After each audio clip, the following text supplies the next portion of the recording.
مسجد إبراهيم الدسوقي في دسوق محافظة كفر الشيخ بيقصده الآلاف من الزوار من جميع أنحاء مصر والدول العربية والإسلامية. فعندما سطع نجم إبراهيم الدسوقي في العلوم والمعارف وانتشرت طريقته حتى وصل صيته إلى كل البلاد في كل أرجاء مصر، سمع السلطان بيبرس البندقطاري بعلمه وتفقهه وإن ليه أتباع كتير وليه تلاميذ كتير وموردين ليه كتير، أصدر قرار بتعيينه شيخا للإسلام.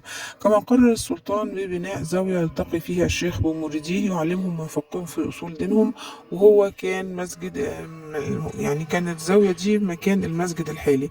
وظل الدسوقي بيشغل منصب شيخ الإسلام حتى توفي الظاهر بيبرس، اعتذر عن المشيخة لتفرغ لتلاميذه ومريديه حتى توفي عن عمر يناهز 43 عام.